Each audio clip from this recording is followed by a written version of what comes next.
वैशाख मास कथा अध्याय 7। जय श्री कृष्णा। राधे राधे। आशा करती हूँ कि आप सब कुशल होंगे। कर्म का फल व्यक्ति को ठीक उसी तरह ढूंढ निकालता है जैसे कि कोई बछड़ा हजारों गायों के बीच अपनी माँ को ढूंढ लेता है। इसलिए सदैव अच्छे कर्म करो। इससे पहले का अध्याय सुनने के लिए और अपना आशीर्वाद देने के लिए आप सभी को बहुत बहुत धन्यवाद। आज सुनिए वैशाख मास महात्म्य का 7वां अध्याय। और उससे पहले आप सुनेंगे एक ऐसे राजा की कहानी जो अपने ही शरीर का मांस खाकर अपना पेट भरा करता था। ऐसा कैसे संभव हुआ, यह जानने के लिए आज की इस कहानी को आप बहुत ही धैर्य के साथ सुनिए। यह कहानी है श्री राम राज्य की, जब भगवान राम अयोध्या पर शासन किया करते थे, अर्थात राज्य किया करते थे। एक बार भगवान श्री राम महर्षि अगस्त से मिलने के लिए उनके आश्रम पर पहुँचे। वहां पहुंचकर प्रभु श्री राम ने मुनि अगस्त को प्रणाम किया। भगवान श्री राम बोले, मुनि श्रेष्ठ, मैं दशरथ का पुत्र श्री राम आपको प्रणाम करने के लिए सेवा में उपस्थित हुआ हूँ। आप अपनी स्वाम्य दृष्टि से मेरी ओर देखिए। इतना कहकर उन्होंने बारंबार मुनि के चरणों में प्रणाम किया और कहा, भगवान, मैं शंभुक नामक शूद्र का वध करके आपके दर्शन की इच्छा से यहाँ आया हूँ। कहिए आपके शिष्य कुशल से हैं ना? इस वन में कोई उपद्रव तो नहीं है? अगस्त जी बोले, रघु श्रेष्ठ, आपका स्वागत है। जगतवंद्य सनातन परमेश्वर आपके दर्शन से आज मैं इन मुनियों सहित पवित्र हो गया। आपके लिए यह अर्घ्य प्रस्तुत है, इसे स्वीकार करें। आप अपने अनेकों उत्तम गुणों के कारण सदा सबके सम्मान पात्र हैं। मेरे हृदय में तो आप सदा ही विराजमान रहते हैं, अतः मेरे परम पूज्य हैं। आपने अपने धर्म से ब्राह्मण के मरे हुए बालक को जला दिया। भगवान, आज रात को आप यहाँ मेरे पास ही रहिए। महामते, कल सवेरे आप पुष्पक विमान से अयोध्या को लौट जाइएगा। सौम्य, यह आभूषण विश्वकर्मा का बनाया हुआ है। यह दिव्य आभरण है और अपने दिव्य रूप और तेज से जगमगा रहा है। राजन, आप इसे स्वीकार करके मेरा प्रे कीजिए, क्योंकि प्राप्त हुई वस्तु का पुनः दान कर देने से महान फल की प्राप्ति बताई गई है। श्री राम ने कहा, ब्राह्मण, आपका दिया हुआ दान लेना मेरे लिए तो बहुत निंदा की बात होगी। क्षत्रिय जानबूझकर ब्राह्मण का दिया हुआ दान कैसे ले सकता है, यह बात आप मुझे बताइए। किसी आपत्ति के कारण मुझे कष्ट हो ऐसी बात भी नहीं है, फिर दान कैसे लूं? इसे लेकर मुझे केवल दोष का भागी होना पड़ेगा, इसमें बिल्कुल भी संदेह नहीं। तब अगस्त जी बोले, श्री राम, प्राचीन सतयुग में जब अधिकांश मनुष्य ब्राह्मण ही थे, तब समस्त प्रजा राजा से हीन थी। एक दिन सारी प्रजा पुराण पुरुष ब्रह्मा जी के पास राजा प्राप्त करने की इच्छा से गई और कहने लगी, लोकेश्वर, जैसे देवताओं के राजा देवाधिदेव इंद्र हैं, उसी प्रकार हमारे कल्याण के लिए भी इस समय एक ऐसा राजा नियत कीजिए, जिसे पूजा और भेंट देकर सब लोग पृथ्वी का उपभोग कर सकें। तब देवताओं में श्रेष्ठ ब्रह्मा जी ने इंद्र सहित समस्त लोकपालों को बुलाकर कहा कि तुम सब लोग अपने अपने तेज का अंश यहाँ एकत्रित करो। तब सभी लोकपालों ने मिलकर 4 भाग दिए। वह भाग अक्षय था, उससे अक्षय राजा की उत्पत्ति हुई। लोकपालों के उस अंश को ब्रह्मा जी ने मनुष्यों के लिए एकत्रित किया। उसी से राजा का प्रादुर्भाव हुआ, जो प्रजा के हित साधन में कुशल होता है। इंद्र के भाग से राजा सपर अपना आदेश चलाता है। वरुण के अंश से समस्त देहधारियों का पोषण करता है। कुबेर के अंश से वह याचकों को धन देता है। और राजा में जो यमराज जी का अंश है, उसके द्वारा वह अपनी प्रजा को दंड देता है। रघु श्रेष्ठ, उसी इंद्र के भाग से आप भी मनुष्यों के राजा हुए हैं। इसलिए प्रभु मेरा उद्धार करने के लिए ये आभूषण ग्रहण कीजिए। पुलस्त्य जी कहते हैं, राजन, तब श्री रघुनाथ जी ने महात्मा अगस्त के हाथ से वह दिव्य आभूषण ले लिया, जो बहुत ही विचित्र था और सूर्य की तरह चमक रहा था। उसे लेकर वे बहुत देर तक निहारते रहे। बार बार विचार करने लगे कि ऐसे रत्न तो मैंने विभीषण की लंका में भी नहीं देखे। इस प्रकार मन ही मन सोच विचार करने के बाद श्री राम जी ने महर्षि अगस्त से उस दिव्य आभूषण की प्राप्ति का वृतांत पूछना आरंभ किया। भगवान श्री राम बोले, हे ब्राह्मण, यह रत्न तो बड़ा अद्भुत है, राजाओं के लिए भी ये अलभ्य ही है। आपको यह कहां से और कैसे मिल गया और किसने इस आभूषण को बनाया है? तब अगस्त जी कहने लगे, हे रघुनंदन, पहले त्रेतायुग में एक बहुत विशाल वन था। उसका व्यास 100 योजन का था, किंतु उसमें ना कोई पशु रहता था ना पक्षी। उस वन के बीचों बीच 4 कोस लंबी एक झील थी जो हंस और आदि पक्षियों से संकुल थी।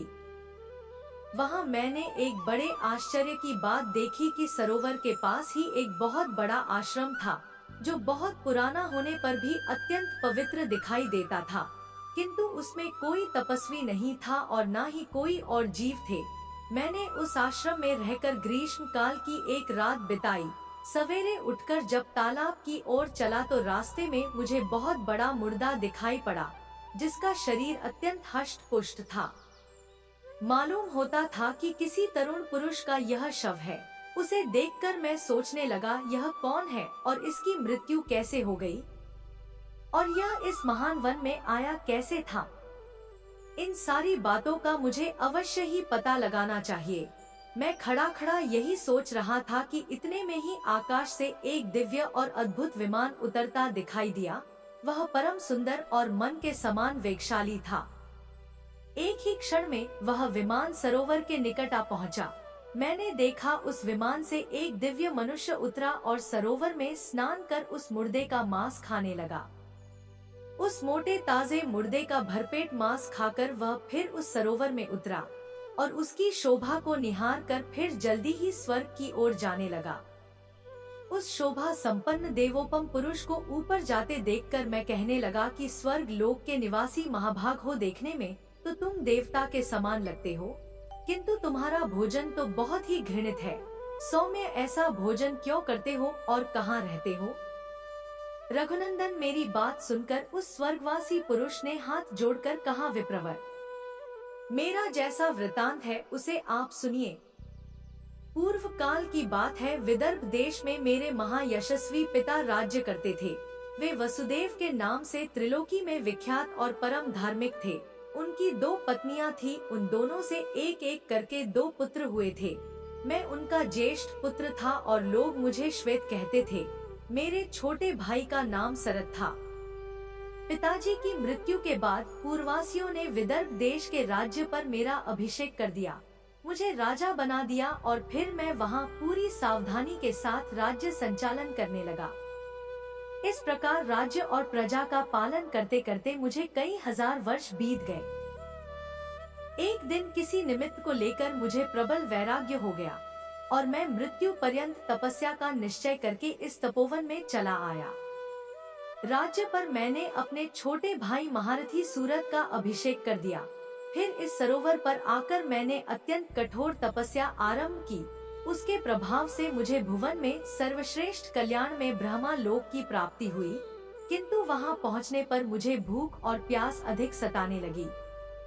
मेरी इंद्रियां तिलमिला उठी। मैंने त्रिलोकी के सर्वश्रेष्ठ देवता ब्रह्मा जी से पूछा कि भगवान, यह लोक तो भूख और प्यास से रहित सुना गया है, यह मुझे किस कर्म का फल प्राप्त हुआ है कि भूख और प्यास यहाँ भी मेरा पीछा नहीं छोड़ती? हे देव, जल्दी बताइए मेरा आहार क्या है? महामने इस पर ब्रह्मा जी ने बहुत देर तक सोचने के बाद कहा, तात, पृथ्वी पर कुछ दान किए बिना यहाँ कोई वस्तु खाने को नहीं मिलती। तुमने उस जन्म में भिखारियों को कभी भीख तक नहीं दी। जब तुम राजभवन में रहकर राज्य करते, अतिथि को कोई भोजन नहीं मिला है, इसलिए यहाँ रहते हुए भी तुम्हें भूख और प्यास का कष्ट भोगना पड़ता है। उस समय भूल से या मोहवश तुम्हारे द्वारा किसी हुए भी तुम्हें भूख और प्यास का कष्ट भोगना पड़ता है। राजन, तरह तरह के आहार से जिसको तुमने भली भांति पुष्ट किया था, वह तुम्हारा उत्तम शरीर यहाँ पड़ा हुआ है। अब उसी का मांस खाओ, उसी से तुम्हारी तृप्ति होगी। ब्रह्मा जी के ऐसा कहने पर मैंने पुनः उनसे निवेदन किया कि प्रभु, अपने शरीर का भक्षण कर लेने पर भी मेरे लिए दूसरा कोई आहार नहीं रह जाता है। जिससे इस शरीर की भूख मिट सके और जो कभी चुकने वाला ना हो, ऐसा कोई भोजन मुझे देने की कृपा कीजिए। तब ब्रह्मा जी ने कहा, तुम्हारा शरीर ही अक्षय बना दिया गया है, उसे प्रतिदिन खाकर तुम तृप्ति का अनुभव करते रहोगे। इस प्रकार अपने ही शरीर का मांस खाते खाते जब तुम्हारे 100 वर्ष पूरे हो जाएंगे, उस समय तुम्हारे विशाल और दुर्गम तपोवन में महर्षि अगस्त पधारेंगे। उनके आने पर ही तुम इस संकट से छूट पाओगे। राजर्षि वे इंद्र सहित संपूर्ण देवताओं और असुरों का भी उद्धार करने में समर्थ है। फिर तुम्हारे इस घृणित आहार को छुड़ाना उनके लिए कौन बड़ी बात है। भगवान ब्रह्मा जी के ऐसे कथन सुनकर मैं अपने शरीर के मांस का ग्रहण भोजन करने लगा।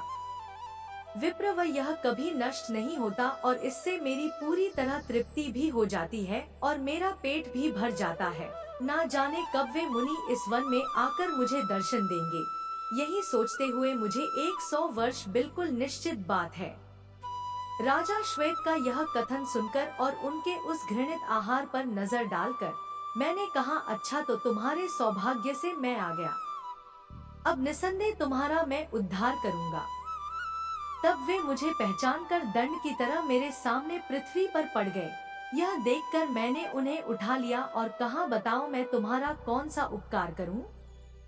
राजा बोले, ब्राह्मण, इस घृणित भोजन से और जिस पाप के कारण यह मुझे प्राप्त हुआ है, उससे मेरा आज आप उद्धार कीजिए, जिससे मुझे अक्षय लोक की प्राप्ति हो सके।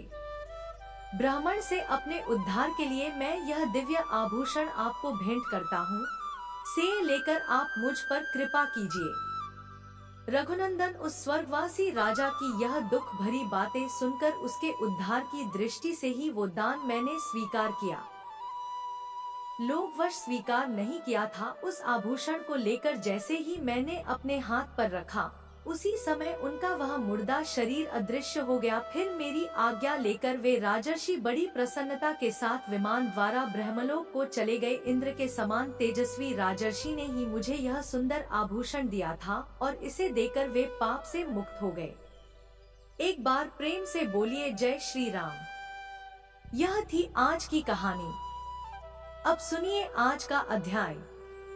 आज सुनिए धर्म वर्ण की कथा।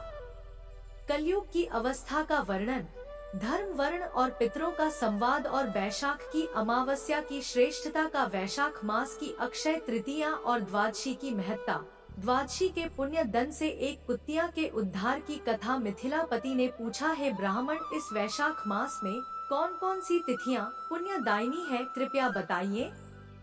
तब श्रुत देव जी बोले, सूर्य के मेष राशि में स्थित होने पर वैशाख मास में 300 तिथियां पुण्यदायिनी हो जाती हैं।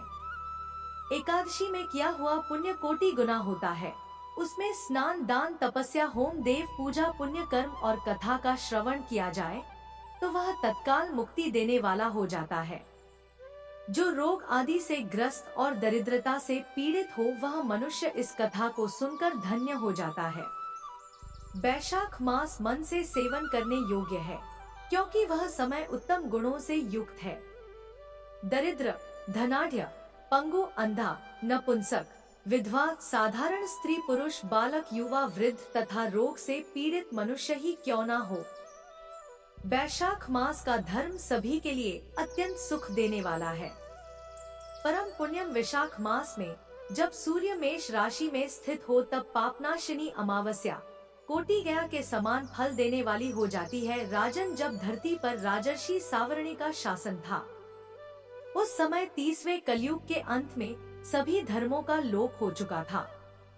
उसी समय अनर्थ देश में धर्म वर्ण नाम से विख्यात एक ब्राह्मण थे। मुनिवर धर्म वर्ण ने उस कलयुग में किसी समय महात्मा मुनियों के सत्र याग में सम्मिलित होने के लिए पुष्कर क्षेत्र की यात्रा की। वहाँ कुछ वृद्धारी महर्षियों ने कलयुग की प्रशंसा करते हुए कहा कि सतयुग में भगवान विष्णु को संतुष्ट करने वाला जो पुण्य 1 वर्ष में साध्य है, वही त्रेता में 1 मास में और द्वापर में 15 दिनों में साध्य होता है। किंतु कलयुग में भगवान विष्णु का स्मरण कर लेने मात्र से ही 10 गुना पुण्य प्राप्त हो जाता है। कलयुग में बहुत थोड़ा सा पुण्य भी कोटि गुना होता है। जो एक बार भी भगवान का नाम लेकर दया दान करता है, वह दुर्भिक्ष में अर्थात अकाल में अन्न देता है। वह निश्चय ही ऊर्ध्व लोक में गमन करता है। यह सुनकर देवर्षि नारद हंसते हुए उन्मत्त के समान रट करने लगे। सभासदों ने पूछा, नारद जी क्या बात है? तब बुद्धिमान नारद जी ने हंसते हुए उन सभी को उत्तर दिया कि नारायण नारायण, आप लोगों का कहना सत्य है। इसमें संदेह नहीं है कि कलयुग में स्वल्प कर्म से भी महान पुण्य का साधन किया जाता है। क्लेश का नाश करने वाले भगवान केशव स्मरण मात्र से ही प्रसन्न हो जाते हैं। फिर भी मैं आप लोगों से यह कहता हूँ कि कलयुग में यह दो बातें दुर्घट हैं। शिश्नेंद्रिय का निग्रह और जीवा को वश में रखना।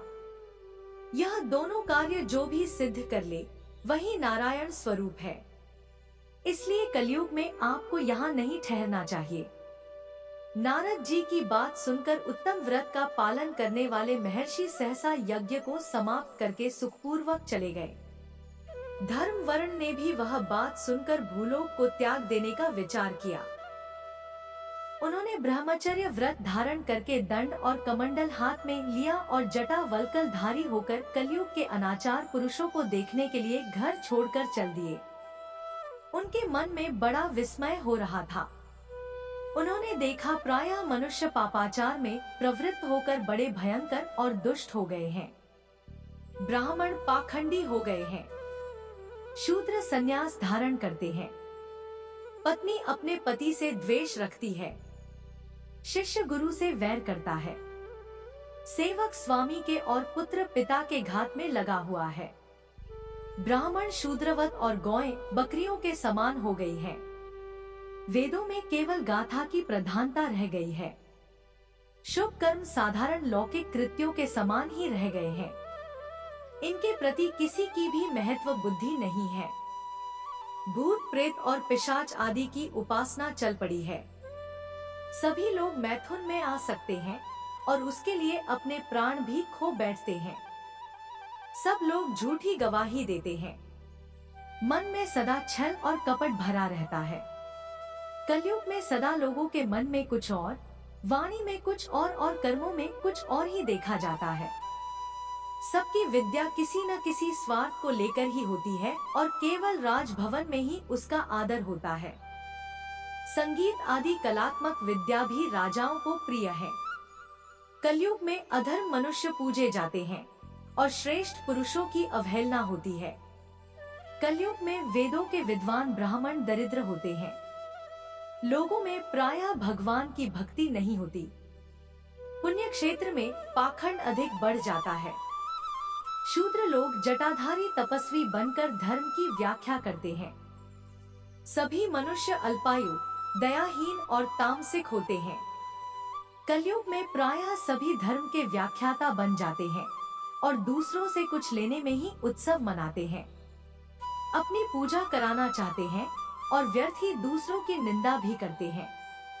अपने घर आने पर सभी अपने स्वामी की चर्चा में तत्पर रहते हैं। कलयुग में लोग साधुओं को नहीं जानते, पापियों को ही बहुत आदर देते हैं। दुराग्रह लोग इतने दुराग्रह होते हैं कि साधु पुरुषों के एक दोष का भी ढंडोरा पीटते हैं और पाप आत्माओं के दोष समूहों को भी गुण बतलाकर उनका गुणगान करते हैं। कलयुग में गुणहीन मनुष्य दूसरों के गुण ना देखकर उनके दोष ही ग्रहण करते हैं। जैसे पानी में रहने वाली जोग प्राणियों के रक्त पीती है, जल नहीं पीती, उसी प्रकार जोग के धर्म से संयुक्त होकर मनुष्य दूसरे का रक्त चूसते हैं। औषधियां शक्तिहीन होती हैं। ऋतुओं में उलटफेर हो जाता है।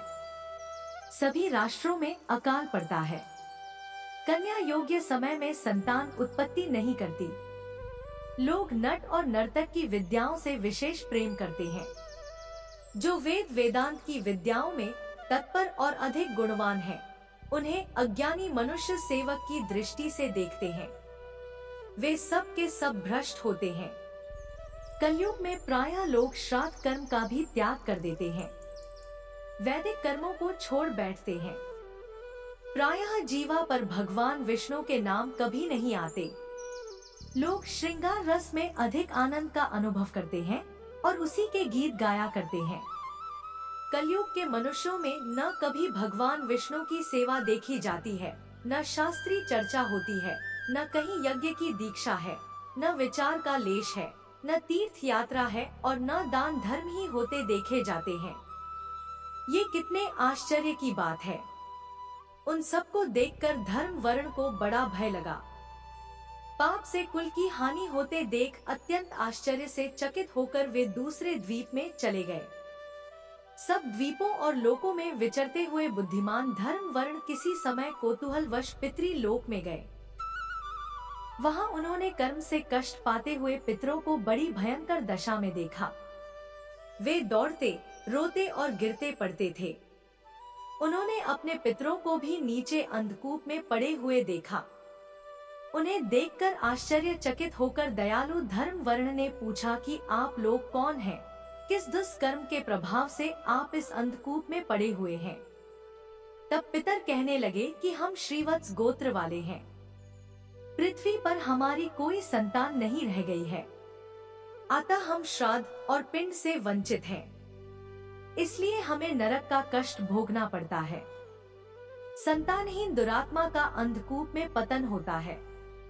हमारे वंश में एक ही महायशस्वी पुरुष है जो धर्म वर्ण के नाम से विख्यात है, किंतु वह तो विरक्त होकर अकेला घूमता फिरता है। उसने गृहस्थ धर्म को स्वीकार ही नहीं किया है। वह एक ही तंतु हमारे कुल में बचा हुआ है। उसकी भी आयु क्षीण हो जाने पर हम लोग घोर अंधकूप में गिर पड़ेंगे, जहाँ से फिर निकलना बड़ा कठिन होगा। इसलिए तुम पृथ्वी पर जाकर धर्म वर्ण को समझाओ। हम लोग दया के पात्र हैं। हमारे वचनों से उसे यह बताओ कि हमारी वंश रूपा दूर्वा को काल रूपी नरक हर दिन खा रहा है। क्रमशः सारे वंश का नाश हो गया है। तुम ही बचे हो। जब तुम भी मर जाओगे तब संतान परंपरा न होने के कारण तुम्हें भी अंधकूप में गिरना पड़ेगा। इसलिए गृहस्थ धर्म को स्वीकार करके संतान की वृद्धि करो। इससे हमारी और तुम्हारी दोनों की ऊर्ध्व गति होगी। अगर एक भी पुत्र वैशाख, माघ या कार्तिक मास में हमारे उद्देश्य से स्नान, श्राद्ध और दान करेगा तो उससे हम लोगों की ऊर्ध्व गति होगी और इस नरक से उद्धार भी हो जाएगा। अगर एक पुत्र भी भगवान विष्णु का भक्त हो जाए, एक भी एकादशी का व्रत रखने लगे या यदि एक भी भगवान विष्णु की पाप नाशक कथा सुन ले तो उसकी 100 बीती हुई पीढ़ियों का और 100 आने वाली पीढ़ियों का उद्धार हो जाता है। वे पीढ़ियां पाप से ढकी होने पर भी नरक का दर्शन नहीं करती। दया और धर्म से रहित उन बहुत से पुत्रों के जन्म से क्या लाभ, जो कुल में उत्पन्न होकर सर्वव्यापी भगवान नारायण की पूजा नहीं करते। इस प्रकार प्रिय वचनों द्वारा धर्म वर्ण को समझाकर तुम उसे विरक्ति पूर्ण ब्रह्मचर्य आश्रम से गृहस्थ आश्रम में प्रवेश करने की सलाह दो। पितरों की यह बात सुनकर धर्म वर्ण बड़ा आश्चर्यचकित हुआ और हाथ जोड़कर बोला कि मैं ही धर्म वर्ण नाम से विख्यात आपके वंश का दुराग्रह बालक हूँ। इस कलयुग के 3 चरण बीत गए। अंतिम चरण में भी 3.5 भाग बीत चुके हैं। मेरा तो जन्म ही व्यर्थ बीता है, क्योंकि जिस कुल में मैंने जन्म लिया उसमें माता पिता के ऋण को भी मैंने नहीं चुकाया। पृथ्वी के भार भूत उस शत्रु तुल्य पुत्र के उत्पन्न होने से क्या लाभ, जो पैदा होकर भगवान विष्णु और देवताओं की तथा पितरों की पूजा नहीं करे। मैं आप लोगों की आज्ञा का पालन करूंगा। बताइए पृथ्वी पर किस प्रकार मुझे कलयुग से और संसार से भी बाधा प्राप्त नहीं होगी। धर्म वर्ण की बात सुनकर पितरों के मन को कुछ आश्वासन मिला। फिर वे बोले, बेटा तुम गृहस्थ आश्रम स्वीकार करके संतानोत्पत्ति के द्वारा हमारा उद्धार करो। जो भगवान विष्णु की कथा में अनुरक्त होते, निरंतर श्री हरि का स्मरण करते और सदाचार के पालन में तत्पर रहते हैं, उन्हें कलयुग बाधा नहीं पहुंचाता। पुत्र जिसके घर में शालिग्राम शिला या फिर महाभारत की पुस्तक हो, उसे भी कलयुग बाधा नहीं दे सकता। जो वैशाख मास के धर्मों का पालन करता, माघ स्नान में तत्पर होता और कार्तिक मास में दीप दान करता है, उसे भी कलयुग की बाधा प्राप्त नहीं होती। जो प्रतिदिन महात्मा भगवान विष्णु की पाप नाशक और मोक्ष दैनी दिव्य कथा सुनता है, जिसके घर में बलि वैश्वदेव होता है, शुभ काणी तुलसी स्थित होती है और जिसके आंगन में उत्तम गौ रहती है, उसे भी कलयुग बाधा नहीं देता। इसलिए इस पापामय युग में भी तुम्हें कोई भय नहीं है। बेटा, शीघ्र पृथ्वी पर जाओ। इस समय वैशाख मास चल रहा है। यह सभी का उपकार करने वाला मास है। सूर्य के मेष राशि में स्थित होने पर 300 तिथियां पुण्यदायिनी मानी गई हैं। एक एक तिथि में किया हुआ पुण्य कोटि कोटि गुना अधिक होता है। उनमें भी जो वैशाख की अमावस्या तिथि है, वह मनुष्यों को मोक्ष देने वाली है। देवताओं और पितरों को वह बहुत प्रिय है। शीघ्र ही मोक्ष की प्राप्ति कराने वाली है। जो उस दिन पितरों के उद्देश्य से श्राद्ध करते हैं और जल से भरा हुआ घड़ा और पिंड देते हैं, उन्हें अक्षय फल की प्राप्ति होती है। इसलिए महामते, तुम शीघ्र जाओ और जब अमावस्या हो तब कुंभ सहित श्राद्ध और पिंड दान करो। सबका उपकार करने के लिए गृहस्थ धर्म का आश्रय लो। धर्म, अर्थ और काम से संतुष्ट होकर उत्तम संतान पाकर फिर मुनि वृत्ति से रहते हुए सुखपूर्वक द्वीप द्वीपांतरों में घूमो। पितरों के इस प्रकार आदेश देने पर धर्म वर्ण मुनि बड़ी शीघ्रता से धरती लोक पर गए। वहां मेष राशि में सूर्य के स्थित रहते हुए वैशाख मास में प्रातःकाल स्नान करके देवताओं, ऋषियों तथा पितरों का तर्पण किया। फिर कुंभ दान सहित पाप विनाशक श्राद्ध करके उसके द्वारा पितरों को पुनरावृत्ति रहित मुक्ति प्रदान की। इसके बाद उन्होंने स्वयं विवाह करके उत्तम संतान को जन्म दिया और लोक में उस पापनाशिनी अमावस्या तिथि को प्रसिद्ध किया।